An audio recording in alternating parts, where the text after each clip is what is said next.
Olá! Se você quer se tornar um pesquisador na área da saúde, mas não sabe por onde começar, ou não sabe se esse caminho é realmente para você, aqui na série Entrevista com Researcher Top, eu converso com pesquisadores que estão vivendo a ciência na prática, compartilhando trajetórias reais, desafios e tudo aquilo que ninguém te conta sobre a carreira acadêmica. Se você quer construir o seu caminho na ciência com mais clareza e estratégia, já me segue aqui e se inscreva no canal. Hoje eu converso com a Researcher Top Ludmila Lima. Ludmila é técnica em Química pelo Cefet, é graduada em Nutrição pelo Centro Universitário de Belo Horizonte, é pós-graduada em Nutrição Clínica Funcional, Nutrição Esportiva Funcional e é mestra em Ciências de Alimentos pela Faculdade de Farmácia da UFMG. Atualmente, ela é doutoranda em neurociências pelo Instituto de Ciências Biológicas, também da UFMG. E, além disso, ela trabalha como técnica de laboratório de alimentos na Faculdade de Farmácia da UFMG, no Departamento de Alimentos na Microbiologia. É tutora dos cursos de nutrição da Faculdade Pitágoras e também faz atendimento nutricional em consultório próprio. Já tenho inveja dessa trajetória e de tanta coisa que você consegue fazer, Ludmila. Sua trajetória, ela conecta trabalho com técnica, clínica e ciência. Uma trajetória incrível. E para começar, Ludmila, muito boa noite, é um prazer ter aqui comigo. Eu queria que você começasse falando, contando um pouco da sua trajetória na pesquisa. Quando foi que você percebeu que queria seguir esse caminho e o que que te trouxe até aqui? Com esse currículo maravilhoso. Boa noite, Cris. Boa noite a todo mundo que está assistindo ou que vai assistir futuramente. E parabéns, Cris, pelo trabalho. É muito legal ver uma professora como você dentro da universidade dando essa oportunidade para outros pesquisadores. Na verdade, Cris, eu nunca me imaginei na pesquisa. Eu te falo que eu não me via fazendo um mestrado, muito menos um doutorado. Então, assim, quem às vezes sente um peixe fora d'água falando assim, nossa, eu não me vejo nisso, eu era dessas. Não me via, não me interessava, não era algo assim que eu falasse, assim, é esse caminho que eu quero seguir. Então, eu tenho muito perfil de empresa corporativa. Eu sempre trabalhei em empresas grandes, então eu sou muito do mundo corporativo. Então, a minha trajetória ela começou quando eu passei no concurso para técnico de laboratório. Então, eu me vi dentro de uma universidade. Aí eu fui encaminhando ali, fui encantando ali, na verdade, com as pesquisas dos alunos, né? Assim, consequentemente, eu fui tendo interesse em desenvolver a minha própria pesquisa, de pesquisar algo, como as meninas estavam fazendo, né? O pessoal do laboratório fazia.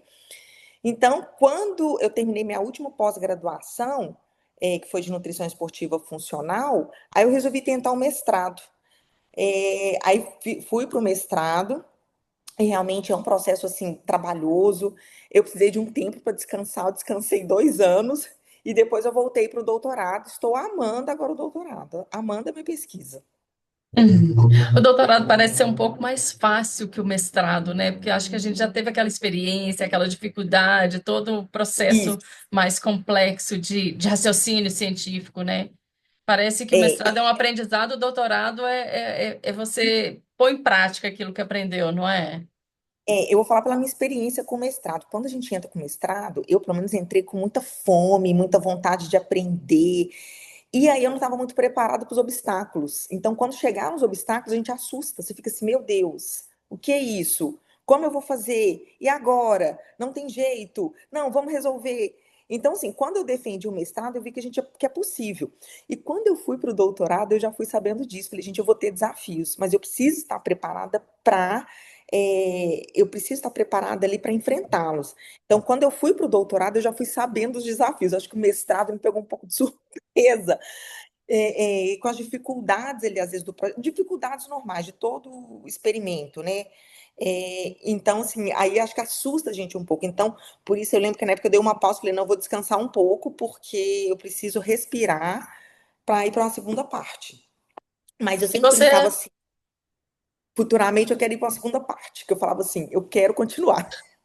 E você sendo servidora técnica na área de saúde, você tem incentivos, tanto incentivos de logístico, né, de tempo para poder fazer Sim, sim. esse processo, e incentivo financeiro também?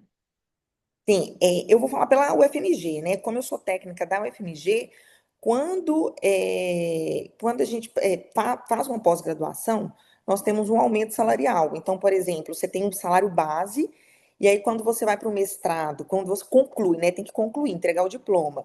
Aí nós temos ali um percentual de aumento de 52% sobre o salário base, o que é muito bom. Uhum, E quando nós finalizamos o doutorado, é 75% em cima do salário base. Então, assim, eu sempre falo, gente, entrou no FMG, vocês têm que estudar. Tem que estudar, além de ser gostoso, uhum, prazeroso, você tem também a questão financeira que compensa. uhum. E na prática, depois que você termina mestrado e doutorado, o que que você retorna para a universidade, para o seu trabalho, assim? O que que você já tem percebido? Eu acho que assim, quando a gente estuda, nós nos tornamos mais críticos, assim, até no. Quando eu digo crítico, de uma forma boa, né? Uhum. Porque, às vezes, de uma forma pejorativa, né? Funcionário público tem muito aquela coisa assim de, é, não faz nada, a pessoa segue o fluxo, vamos colocar assim.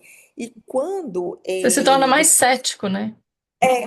e aí, quando você é um estudante, tanto que eu já falei com a minha orientadora de doutorado, falei, ó, quando eu terminar, eu quero continuar, tá? Eu quero continuar com outros projetos. E assim, e eu sou uma pessoa que vamos supor, se surge um outro projeto com uma outra pessoa também que é interessante e eu consigo conciliar, eu sou daquelas, vamos conciliar, vamos fazer junto.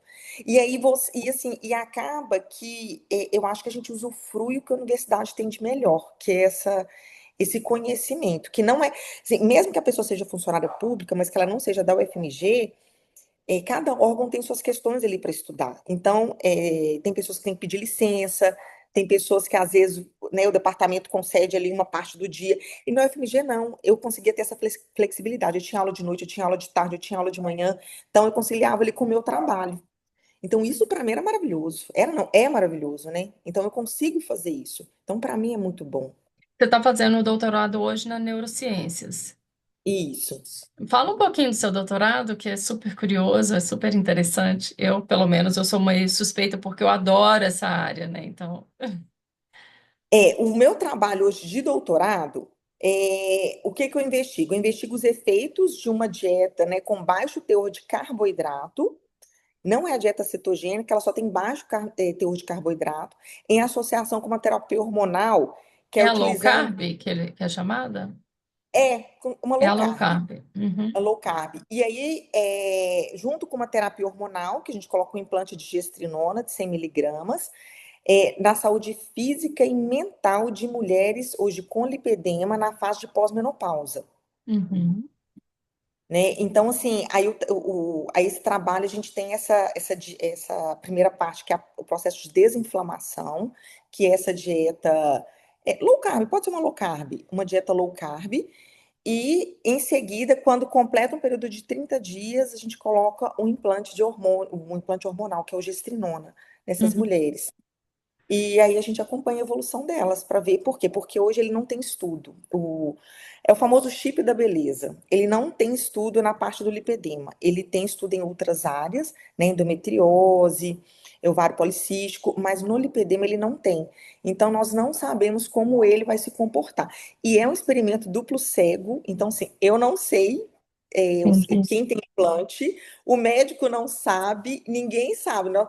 E é tão assim, e é tão sério que a empresa falou assim: olha, nós, enquanto experimentando, enquanto estiver recrutando as voluntárias, não será aberto o experimento. Ninguém pode saber quem pegou implante e quem pegou placebo.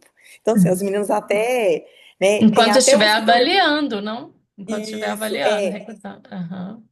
não, enquanto tiver assim, por exemplo, eles só vão falar quando chegar ao final, falar, acabou, não tem Depois mais da recrutamento. análise. Aham. Aí já vamos estar Maravilha. vamos fazer estatística e que nós vamos descobrir. E é só para mulheres menopausadas, não é? Que estão fazendo? No, mo- Maravilha. no momento, Cris, só com as menopausadas, porque menopausados ou início de menopausa. Uhum, É, porque como é hormônio, então o hormônio tem muito essa questão assim de quando ela está em período fértil, a gente não sabe às vezes como vai reagir aí com a questão do anticoncepcional, com DIU, uhum, caso as mulheres façam uso né, façam uso desses artifícios. Então, para evitar algum imprevisto durante o experimento, Uhum, aí nós preferimos, nesse momento, trabalhar com as menopausadas e ver o uhum. resultado. E eu te falo que Maravilha. tá bom, Cris. Eu estou muito ansiosa com os resultados, já estou chegando na menopausa, então quando eu chegar já vai ter os resultados, estou super feliz. E tomara que seja positivo, porque problemas todo mundo tem, né? Quem não tem E foi, lipedema, gente, hoje eu acho que.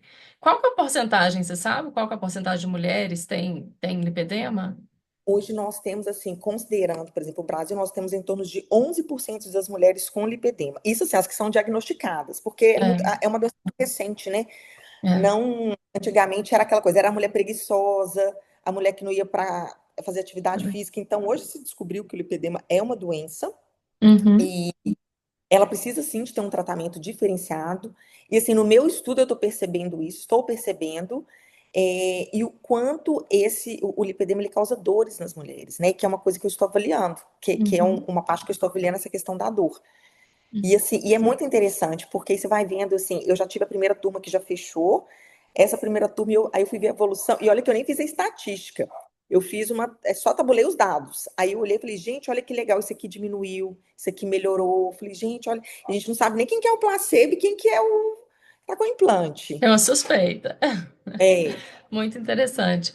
E falando em dieta, dieta low carb, hoje em dia a gente vê muito falando assim, inúmeras dietas, e as pessoas querem dietas milagrosas, né? Claro, a gente é um país muito hospitalocêntrico, a gente quer respostas rápidas para problemas complexos, todo mundo quer, mas não é bem assim, né, Ludmila? O que que você acha dessas dietas milagrosas que tem aí na internet? Você acha que as dietas podem resolver problemas de saúde ou não? Quando é que uma dieta é boa? a dieta boa é aquela dieta que o paciente consegue executar, que ele consegue fazer. Então, essa é a dieta boa. Então, não existe aquela dieta assim, ó, a low carb é melhor, a cetogênica é melhor, a carnívora é melhor. Então, é aquela dieta a qual o paciente ele consegue fazer ele dentro da rotina dele, porque cada um tem sua individualidade. Então, assim, junto com o profissional, que é onde a gente comenta, fala assim, aí entra, vou puxar uma sardinha para minha classe, né, de Claro. nutricionistas, nós entramos, que é o quê? É fazer isso junto com o paciente, porque por mais que hoje nós temos chat GPT, nós temos, né, inteligência artificial, que é assim, monte uma dieta para mim, mas esse papel de sentar com o paciente e ver qual a dieta que melhor se adapta, ver qual a dieta que melhor se adequa ali àquela rotina daquele paciente, é nosso, da nutrição. E é muito gratificante quando você senta com o paciente, você monta a dieta e seja objetivo, ganho de massa muscular ou perda de gordura, e você fala assim, olha gente, viu que você conseguiu? E é muito engraçado que eles falam assim, eu consegui porque você me ajudou. A gente fala, não, a gente mostra o caminho. Mas aí cabe a nós, como profissionais, porque na época que eu formei, que eu já tenho 20 anos de formada, então quando eu formei não tinha essa sensibilidade. A gente simplesmente passava dieta e não estava nem aí se o paciente ia seguir. Hoje Uhum. não, nós já temos essa preocupação, nós já temos de entender. Vamos entender qual que é a rotina desse paciente, vamos entender as angústias deles Uhum. para ver o que, que ele consegue fazer. Até porque comer é um ato social, né? Então não tem Exatamente. como a gente descolar da realidade de cada um. Quando a gente senta para poder conversar com a pessoa, se tem uma comidinha, um cafezinho, um pão de queijo aqui em Minas, né? Tudo fica melhor, tudo flui mais fácil. Eu recentemente eu fiz a pós-doutorado nos Estados Unidos e na França. E é interessante o quanto eles valorizam esse momento não só momentos de um cafezinho, mas momentos com bebidas mesmo. Aí eu sou um pouco contra, mas enfim, tem um momento de descontração, onde ocorre um network muito interessante, inclusive patrocinado por empresas de tecnologia que financiam isso para que as pessoas tenham conexão, tenham network e comecem a discutir as pesquisas. Na França, da mesma forma, todo evento que tem network tem esse processo e eu sinto muita falta desse processo aqui no Brasil, né? Eu acho que a gente faz muito pouco, a gente usa muito pouco esses espaços de network e principalmente conectado com a dieta. com a alimentação e com esse poder social. E quando tem, é um processo que é altamente calórico ou altamente inadequado. Na França, por exemplo, Estados Unidos um pouco menos, mas na França, o quanto de legumes tinham nesses eventos era incrível. 50% eram legumes. Cenourinha picadinha, eram aipos, enfim, todos aqueles legumes picadinho com um molhinho para você comer. Ou seja, há uma valorização dessa alimentação saudável. A gente tem esse potencial imenso e a gente não faz, né? Eu acho que a gente tem que começar a pensar nessas coisas. Assim, quando eu vou em congressos de nutrição, vou em cursos de nutrição, por ser o pessoal da classe, acaba tendo essa preocupação maior, né? Porque, assim, se você coloca assim, alimentos extremamente calóricos, vamos colocar assim, acaba sendo criticado. Até porque você senta para assistir uma palestra, aí te fala um monte de coisas legais, aí de repente você vai comer e fala, ah, mas poxa, cadê as coisas legais que eles falaram lá que ia ter aqui? Então, geralmente, os eventos de nutrição, eles têm muito cuidado com isso. Mas às vezes, Cris, também é muito complicado, depende muito do público, né? Que às vezes vamos supor, uma festa, uma festinha. Então depende muito do público que vai ser conduzido ali com a alimentação. Porque geralmente o público, assim, eu falo que eu já trabalhei em produção em cozinha industrial, então o que que acontecia? Eu tinha a parte que tinha comida arroz, feijão, macarrão, e tinha a parte que a gente falava a parte saudável, que eram 10 saladas. Raramente, geralmente, assim, as pessoas que iam mais para saladas era o público do escritório, era o pessoal que às vezes tinha um certo conhecimento. O pessoal da produção acabava indo para essa parte ali do carboidrato, do macarrão, e às vezes Que assim, tinha hora que eu pena, até né? aí às vezes até eu brincava e falava assim, gente, vamos, tenta, põe um tomatinho aí, né? Põe um tomate. Porque a questão disso, assim, às vezes da gente ser muito irregular, a questão também é a longo prazo, né? Porque quando a gente está novo, você não tem tanto desse efeito ali destrutivo de uma alimentação incorreta, mas a longo prazo isso repercute lá na frente, quando a gente completa 50 anos e por aí vai. E ninguém quer morrer cedo, né, Cris? A gente quer ter uma longevidade. O negócio é que a gente não vai morrer cedo. Muito provavelmente a gente vai ser muito longevo. Só que o que vai ser diferente é a qualidade de vida. Se a É gente não verdade. começar a cuidar agora para poder chegar aos 70, 80 bem, a gente vai chegar lá da mesma forma, porque a expectativa de vida ela está aumentando para todo mundo, mas a gente vai chegar mal. Vai chegar com uma É. obesidade, com muita dor, com muito Isso, é isso mesmo. lipedema e, enfim, vários E, problemas. e, e é engraçado, Mas, Cris, porque as minhas pacientes com lipedema, elas falam isso do projeto. Às vezes elas mandam assim para mim, ô Lúdia, eu sei que a gente está numa reeducação, porque elas estão fazendo a dieta com a gente, né? E uhum, aí elas falam assim, mas eu vou ter uma festinha esse final de semana, será que eu posso comer um salgadinho? Aí eu brinco com elas e falo assim, não, pode comer, mas se prepara para a semana, que você vai ter dor a semana inteira. Aí a Ludmila, bem que você avisou. Tô não com é? dor a semana inteira. Eu falei, viu que eu te avisei? Aí eu falei, aí agora? Eu falei, agora não tem jeito, agora é desinflamar, agora é esperar, agora é um processo. Aí Isso é, não, eu tenho pacientes que falam, Cris, eu não vou comer porque eu sei que eu vou ficar inflamada na semana. você sabe, eu sou muito estudiosa, adoro estudar, e eu só faço uma dieta quando eu realmente me convenço de que aquilo vai ser bom para mim. Eu estava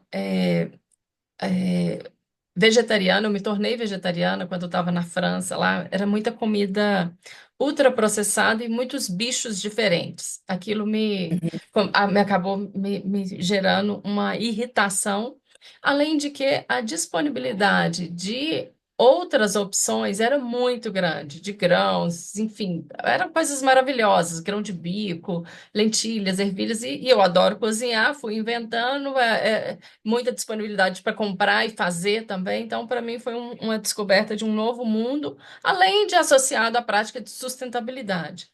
Mas ao longo do tempo, eu tenho visto que o meu lipedema foi piorando. esse um ano.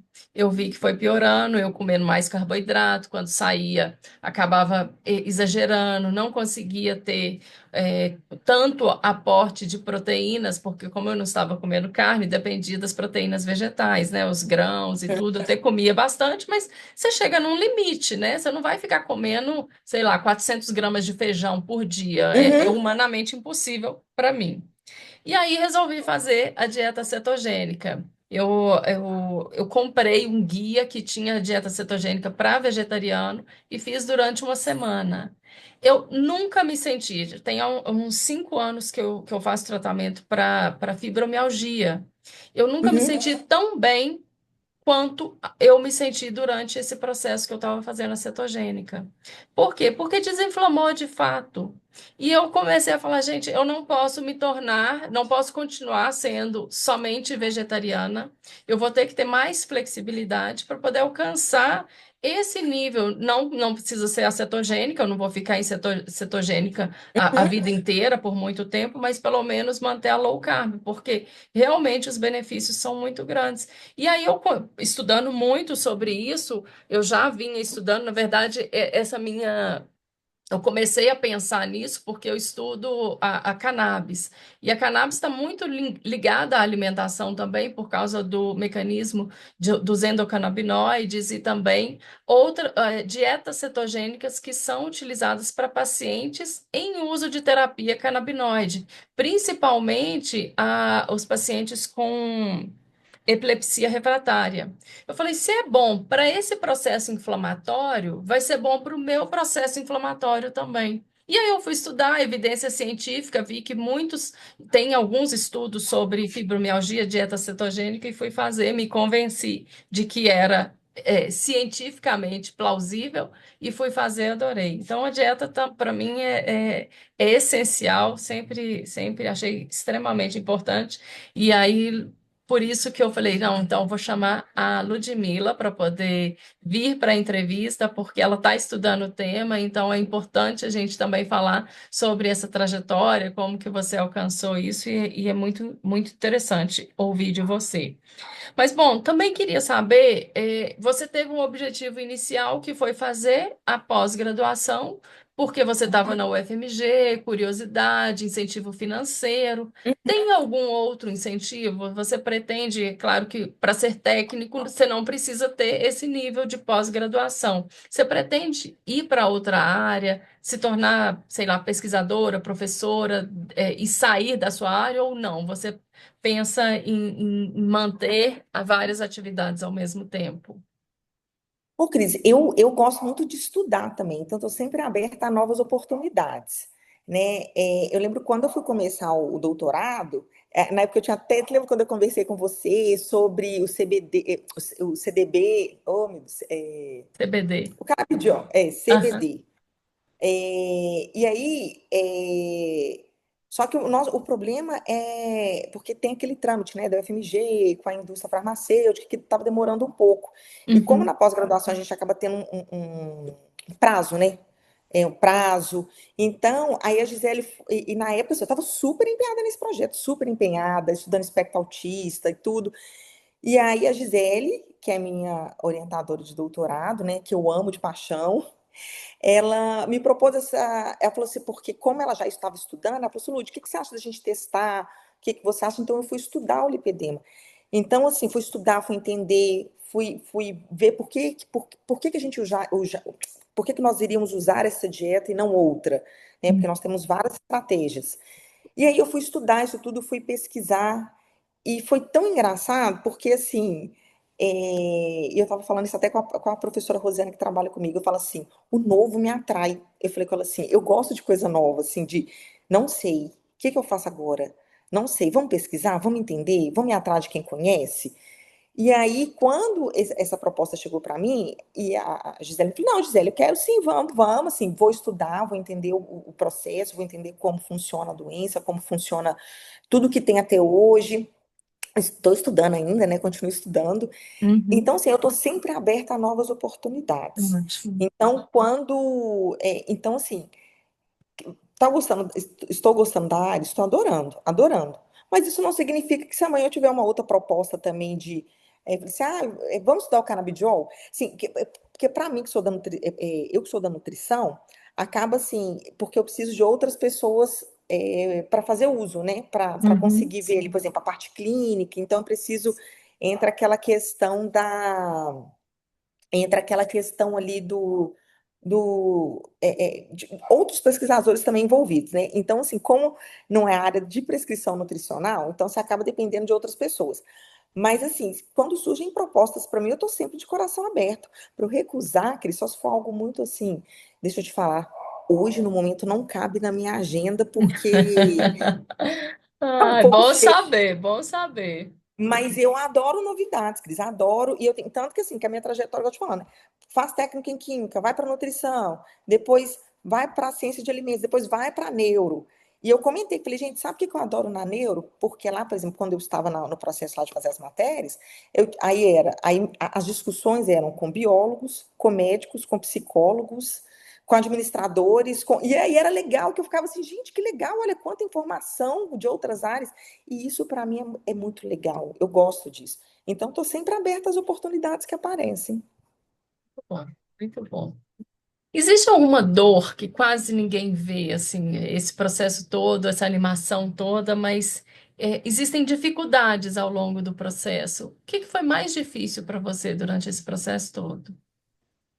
É, assim, graças a Deus, quer dizer, eu consegui, assim, mesmo com todas as dificuldades, a gente tem momentos, sim, que, assim, hoje está se falando mais, né, essa questão da saúde mental. Então, eu vejo muito isso na vida acadêmica, né, em alguns alunos que às vezes entram na pós-graduação e acabou minha vida pessoal, acabou minha vida social, acaba às vezes desenvolvendo ali ansiedade, depressão. Acaba que assim, na rotina ali, você tem um pouquinho às vezes de estresse, de ansiedade, em função do trabalho mesmo, né? Uhum. Que a gente está desenvolvendo. Mas assim, o que que eu penso? Que um bom projeto também, ele já começa na escolha de um bom orientador, né? Assim, um orientador que se encaixa ali com o seu perfil. Eu tenho um perfil assim, eu sou muito autodidata, eu preciso de alguém só para assinar o papel para mim. Então, eu vou para um orientador que tem esse perfil. Não, eu preciso de um orientador me mandando e-mail, eu gosto de um orientador que fica comigo na bancada, eu gosto de um orientador que me cobre. Então, eu acho que isso é muito importante, você saber qual o aluno que você é, como você é, e você escolher um professor que tenha esse perfil. Porque isso aí já é 50% ali na pós-graduação, que eu falo E assim, já já te diminui ajuda. suas dores, né? Exatamente, exatamente. Que segura na sua mão, isso eu posso falar né, assim, eu vou falar atualmente que eu tô com a Gisele. Gisele é uma pessoa que, assim, ela, nas dificuldades, ela deu a mão e caminhou comigo, nas dificuldades. Então, isso eu tive muito acolhimento no meu doutorado. Então, eu acredito que o primeiro passo, então, é procurar conhecer um orientador, né, o qual, assim, você pretende trabalhar. E depois, é muito importante o planejamento do experimento.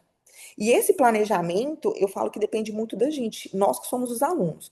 Quando eu vou fazer, como eu vou fazer, com quem eu vou fazer, assim, de buscar, olha, eu estou perdido nisso aqui, eu vou atrás de tal pessoa, que tal pessoa sabe me orientar, porque às vezes também tem um aluno que ele fica esperando o professor resolver as coisas e não pode. Nós que somos alunos, nós temos que ir em busca. E às vezes, porque o professor, assim, às vezes ele tem 10 alunos, ele tem 15, ele tem 5, então, assim, muitas, fora os trabalhos que ele precisa desenvolver ali na rotina dele profissional. E principalmente doutorado, né? Doutorado, ele requer mais proatividade, porque é o seu E projeto. tem que O ser orientador proativo. só orienta. Porque eu falo Alguns isso muito assim. desorientam, né? Mas eu falo isso muito com as meninas. Eu falo assim, gente, chega com soluções para o seu professor, fala com ele só, olha, professor, eu testei isso aqui, deu certo. Eu- Compartilha com ele para, né? E aí, seu planejamento. Faz o seu planejamento, porque quando você tem organização, mesmo com os imprevistos que acontecem durante o experimento, que vão acontecer, seja experimento clínico ou experimento de bancada, você tem tempo hábil para resolver, você tem um prazo ali, porque acontece, equipamento quebra, é uma parceria que às vezes você não conseguiu firmar, você vai ter que buscar outra, leva um prazo. Então, isso tudo a gente tem que estar previsto ali dentro do nosso cronograma.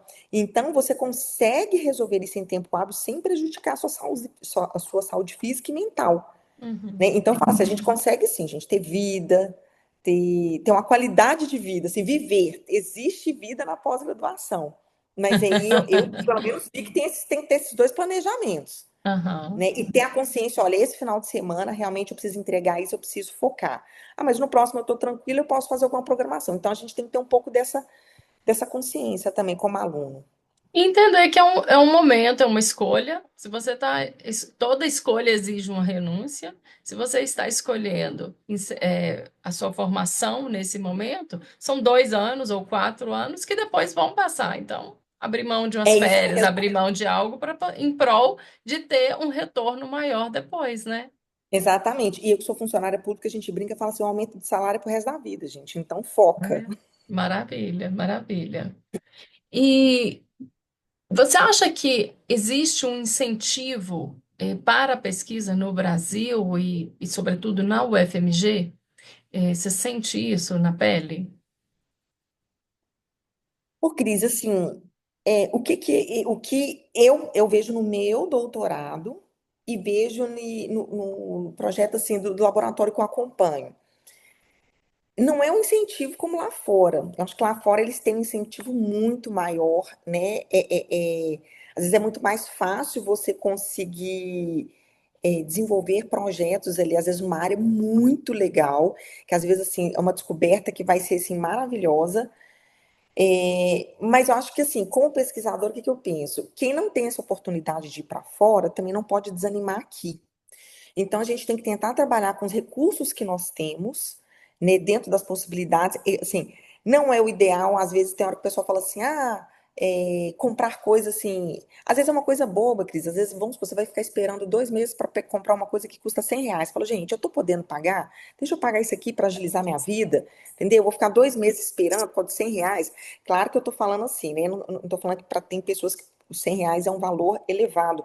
Mas eu digo assim, quem tem essa condição, quem pode fazer isso, tentar encaixar, por quê? Até para viabilizar mais o seu trabalho. Então eu penso assim, que nós que estamos aqui no Brasil não podemos desistir, não podemos virar e falar assim, não, só você pesquisadora, se eu for embora daqui, é, tentar ver o que é possível ser feito aqui, mas, por exemplo, tive uma oportunidade que é muito bacana lá fora. Vou agarrar com o que eu puder. E assim, para mim é meu sonho.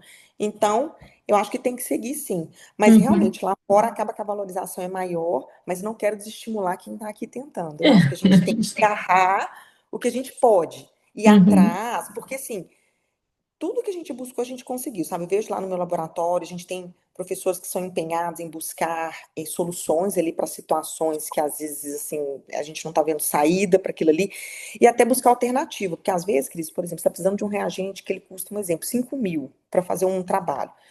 Aí não consegue esse dinheiro, não tem de onde vir esse dinheiro, mas de repente você descobre, ah, não, mas tem um outro reagente que custa 1.500, a gente consegue comprar, sabe? Então, assim, é o trabalho nosso aí da pesquisa, é tentar Uhum. viabilizar essas coisas também.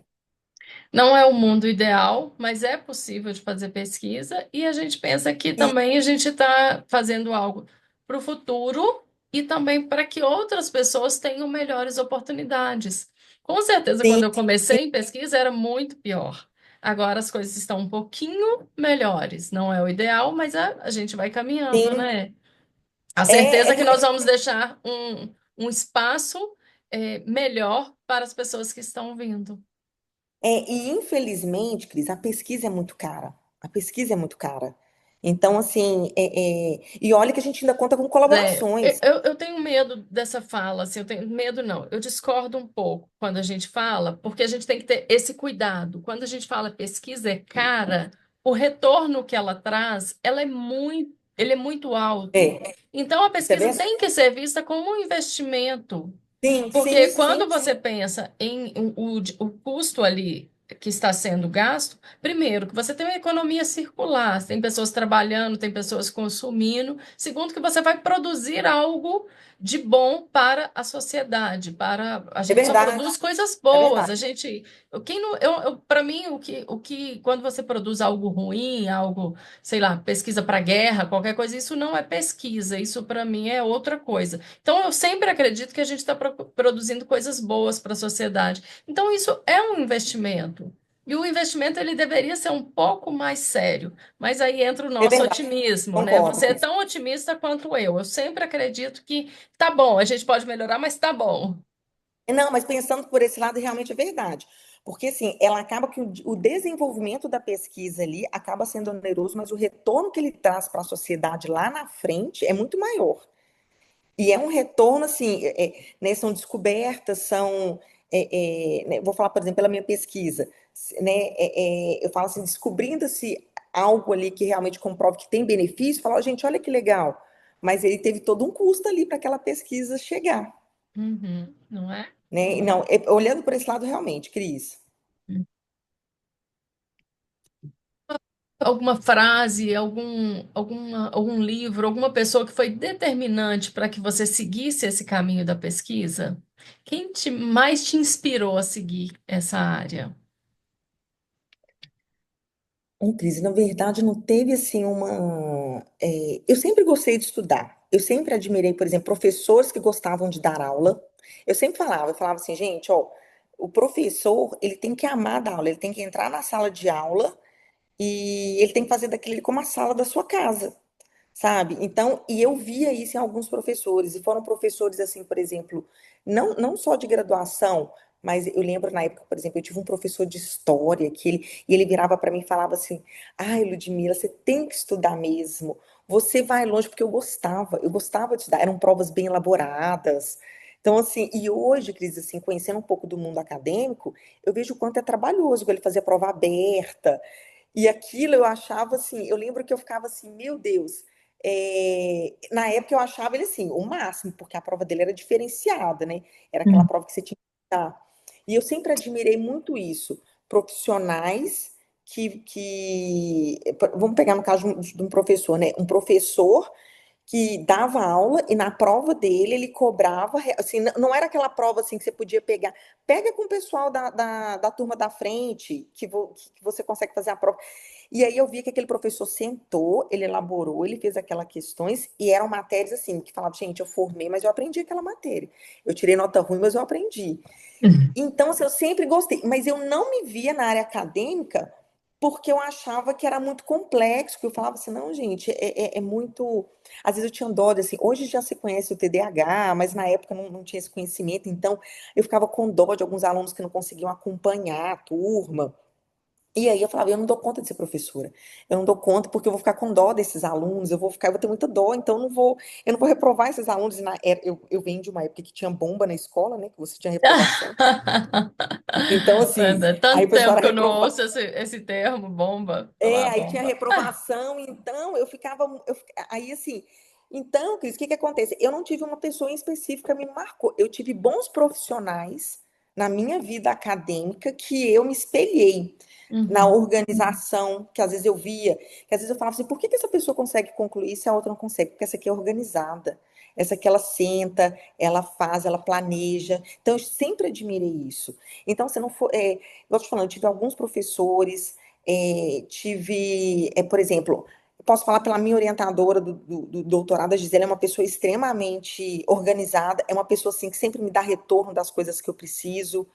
Então, assim, e eu gosto disso. Então, essas pessoas foram me espelhando a querer ser melhor, a querer batalhar ali, falar assim, não, eu quero continuar na pesquisa, eu quero continuar estudando.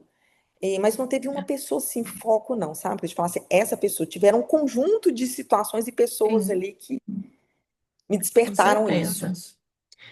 E você, enquanto servidora, né, servidora técnica, quais os conselhos ou qual conselho você daria para quem está te ouvindo, quem vai te ouvir e que pretende, que imagina, que acha que vê como um possível caminho a pós-graduação, seja para melhoria do seu próprio conhecimento, seja para melhoria financeira? Qual o conselho que você daria para essa pessoa? Ó, Cris, eu sou daquelas assim, eu acho que todo mundo tem que estudar, porque o estudo nunca ocupa espaço, e é algo prazeroso, é algo gostoso. Você tem os networkings, como você mesmo falou, né, Cris? Isso é muito importante, porque Nossa, assim, lá na neuro, gente, eu achava o máximo poder trocar informação ali com o psicólogo, trocar informação, sabe, fácil ali, você sentado, não é, você não precisa pagar uma consulta com o psicólogo, você tá ali sentado do lado dele, conversa com o médico, eu achava isso legal, né? E É uma assim, sensação de pertencimento, né? Eu isso, acho que quando é um movimento que você sente que você é assim e que tem pessoas iguais a você. Então, você está pertencido àquele local, àquele espaço, àquele isso. conhecimento. E não ter medo de falar assim, Cris, eu não sei. Essa semana mesmo eu falei sobre isso, que as pessoas me perguntaram assim, quando você foi para neuro, você conhecia a neuro? Eu falei, gente, não, assim, eu conheci, eu estudei um pouco, mas, nossa, mas tinha aula que eu não conseguia formular pergunta diante, assim, dos assuntos que eram elaborados ali, eram abordados, né? Então, só que isso, eu gosto e eu acho que, assim, quem quer seguir a área acadêmica, eu sempre falo assim, Cris, por exemplo, se você está cansado, descansa. Não vá para a área acadêmica cansado, que foi o que eu fiz. Quando eu digo cansado, assim, porque cansa mesmo. Quando você termina algo, você termina cansada, você fala, não, gente, eu quero descansar 6 meses, eu quero viajar, eu quero fazer algo. Então, assim, Cris, quando uma pessoa que quer seguir a vida acadêmica, eu falo isso, está cansado? Sentiu que ainda não é o momento? Dá uma pausa. Dá uma pausa, descansa. Seja essa pausa de 1 mês e seja essa pausa de 10 anos. Né? Porque às vezes a gente fala assim: olha, não quero, não é uma área que eu quero. Mas você sentiu um chamado, mesmo que seja 10 anos depois, fala, gente, eu quero voltar, eu quero estudar.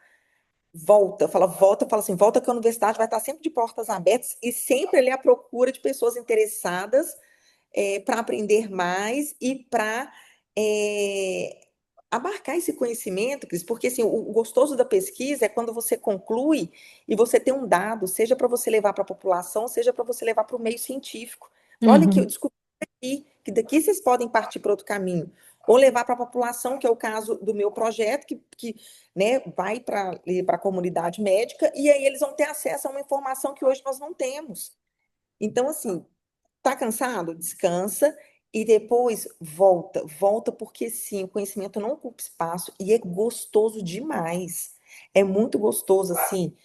Depois que você concluir todas essas etapas, você vê que você chegou lá, que você fala, gente, agora eu falo que eu acho até engraçado, né? Assim, que quando fala assim que eu sou mestre, eu falo assim, gente, é mesmo, né? Tem hora que eu me sinto uma estudante, eu me sinto uma eterna estudante, eu não me sinto mestre. É engraçado falar que eu estou no doutorado, eu me sinto assim, sempre estudante, aquela estudante da graduação, cheia de vontade de aprender. Então, eu acho que assim, sabe, Cris? É, e não ter medo do desconhecido. Eu sempre falo isso porque na vida acadêmica, se eu tivesse continuado, eu estou na neuro, mas se eu tivesse ido fazer uma pós-graduação na nutrição, mesmo que a minha área teria coisas ali que eu não sei ainda. Então, não tenha medo do desconhecido, de abraçar esse desconhecido com muito amor e carinho, que você vai ver que você vai descobrir coisas maravilhosas. Porque eu vejo que barra muita gente é o medo. É o medo assim de, mas eu vou, mas eu não sou inteligente assim. Nossa, mas lá no IFMG, né? E não é. Na verdade, você tem um tanto de pessoa que te ajuda, pessoas que estão do seu lado. Tem hora que a gente pega experimento, que você olha e fala, como é que eu vou fazer isso? Não faço a mínima ideia. E aí fala, não, senta aqui, nós vamos te ajudar, senta aqui que nós vamos montar um planejamento aqui para você.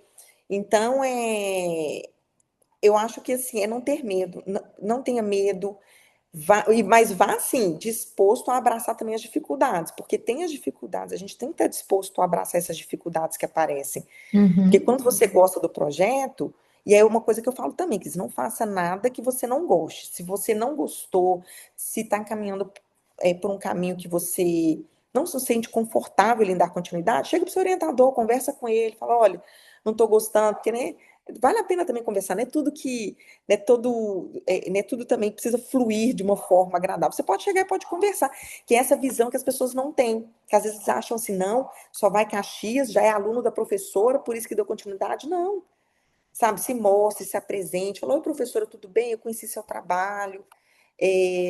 Eu queria saber, assim, quero trabalhar com canabidiol. Né, gostaria de saber, assim, que eu tenho uma proposta, assim, o que que a senhora acha? Até porque tem hora que a gente imagina maravilhoso, né? Quando você vai falar, não, mas aqui é Tem diferente. jeito não. É assim.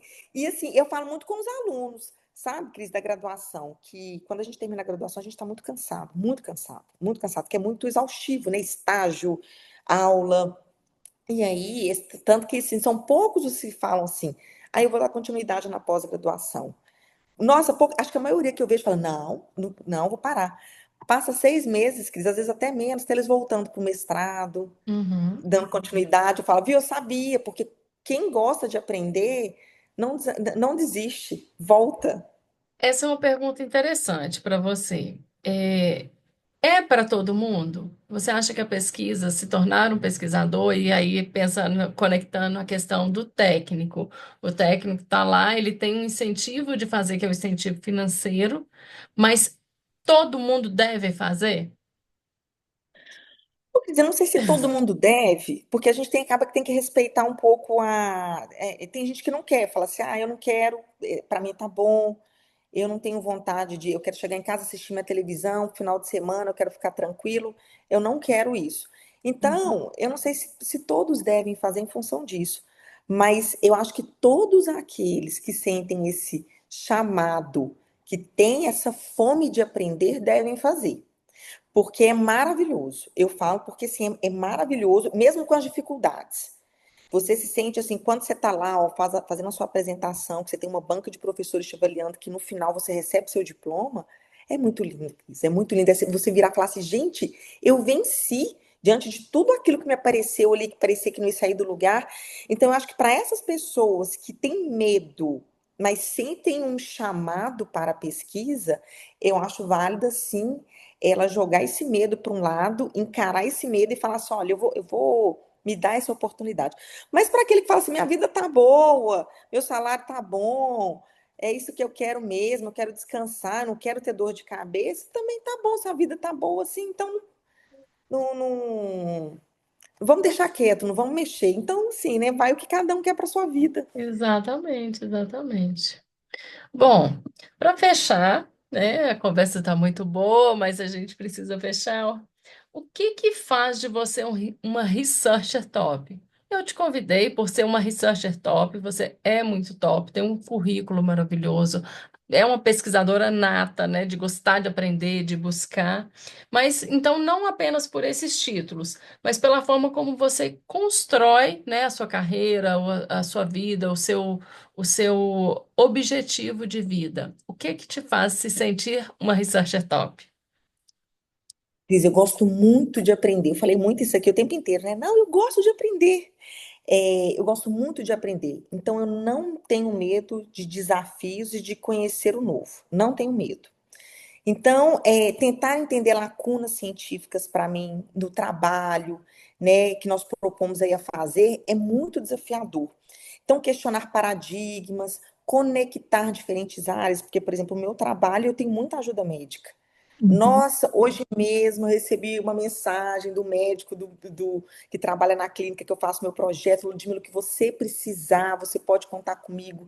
Então, isso para mim é maravilhoso, Cris, conectar a áreas diferentes. Então, além de lidar com as crenças das pessoas, porque eu trabalho com hormônio. Então, eu tenho um paciente que às vezes estava apto a entrar no projeto, mas devido a crenças, falou: é porque é hormônio, né? Então, assim, aí você tem esse manejo para você lidar com a pessoa ali também, porque você tem que respeitar. Bom, Então, eu acredito que assim, não adianta só produzir conhecimento técnico, né, que é o que a universidade faz hoje. Então, como pesquisadora, eu preciso transformar então essa ciência que hoje está na UFMG ali, com rigor metodológico, que hoje eu estou fazendo uma pesquisa com rigor metodológico, eu preciso transformar ela em uma relevância clínica na prática. Eu preciso colocar ela em prática. Então, essa ciência que hoje eu faço aí, amparada pela UFMG, né, que me dá esse suporte, eu preciso levar ela para a população. Esse estudo aí de uma forma que seja didática, clara e com o respaldo de uma pesquisa científica. De virar e falar, gente, olha aqui, eu estudei. Então, aqui, eu garanto tudo que está aqui, tudo que foi escrito aqui.